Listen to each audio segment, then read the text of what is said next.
सरस्वती विद्या मंदिर रखोटा में वार्षिक पारितोषिक वितरण समारोह का आयोजन किया गया, जिसमें बतौर मुख्यातिथि पूर्व मंत्री व मंडी लोकसभा प्रभारी गोविंद ठाकुर के साथ विशिष्ट अतिथि जिला पार्षद चंद्रमोहन शर्मा ने शिरकत की। इस मौके पर कई रंगारंग सांस्कृतिक कार्यक्रम स्कूली बच्चों द्वारा प्रस्तुत किए गए। विक्रमादित्य सिंह जी वहाँ चले गए, लेकिन तब भी मेरा ये कहना है कि विक्रमादित्य सिंह भी अपने स्टैंड पर टिकना उनकी भी आदत रही है। और पहले तो उन्होंने एक बहुत अच्छी स्टेटमेंट दी थी कि जिसमें उन्होंने कहा कि मैं संघ परिवार का, बीजेपी, आरएसएस में सब लोगों का बड़ा धन्यवाद करता हूं और विश्व हिंदू परिषद का कि जिन्होंने हमको वहां पर 22 जनवरी के लिए बुलाया है। और उसमें उन्होंने प्रधानमंत्री जी का भी बहुत अभिनंदन किया था।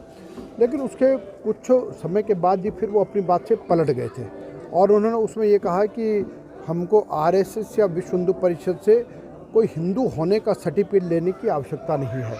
तो इसलिए उनके बयान बदलते रहते हैं। लेकिन चलिए, कल उन्होंने एक अच्छा काम किया है कि पिछले कल वो 22 जनवरी 2024 को जब भगवान राम के मंदिर की प्राण प्रतिष्ठा हो रही थी, 500 साल के बाद भगवान राम अपने भव्य मंदिर में पधारे, तो उस कार्यक्रम के लिए मैं पूरे देशवासियों को, प्रदेशवासियों को बहुत बधाई देता हूं कि यह एक स्वर्णिम दिन है और ये स्वर्णिम काल है। और ऐसे समय में 500 वर्षों के बाद भगवान राम पुनः अपने यानी भव्य मंदिर में आए हैं, तो इसकी मैं सबको बहुत बधाई देता हूँ। सर, देखिए, क्या आप इच्छुक हैं लड़ने के चुनाव?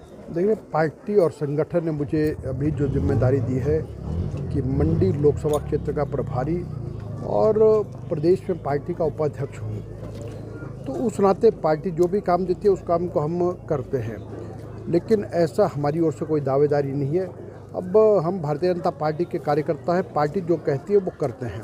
तो इसलिए ये है कि ये पक्का है कि आगामी जो लोकसभा का चुनाव होने जा रहा है, उस चुनाव में देश में फिर से भारतीय जनता पार्टी की सरकार बनेगी और नरेंद्र मोदी जी देश के प्रधानमंत्री बनेंगे और हिमाचल प्रदेश की भी चारों की चारों सीटें भारतीय जनता पार्टी जीतेगी, ये तय है जी। और देखिए, ये बात तो पक्का है कि उन्होंने सरकारी गाड़ी को वापस करना, इस प्रकार की बातें समाचार पत्रों में भी आई है। और फिर उसके पश्चात ये है कि मनाली का जो विंटर कार्निवल है वो राष्ट्रीय स्तर का है और ऐसे कार्यक्रम में जब भी उसकी ओपनिंग होती है तो हिमाचल प्रदेश के जो भी मुख्यमंत्री रहते हैं वो आते हैं। और सुखविंदर सिंह सुक्खू जी का आना तय था, लेकिन कुछ बीच में खबरें ये भी आई कि उन्होंने अपनी चीन जा कर के वहाँ की फ़ोटोज़ भी उन्होंने शेयर की हैं। तो इसलिए कहा कि मैं चाइना में हूँ तो कहीं बाहर हूँ। तो लेकिन ये पक्का है कि वो जो विंटर कार्निवल जो 5-6 दिन का होता तो उसमें वो नहीं नज़र आए। और भी अनेक ऐसे महत्वपूर्ण काम थे जिसमें वो नज़र नहीं आए हैं।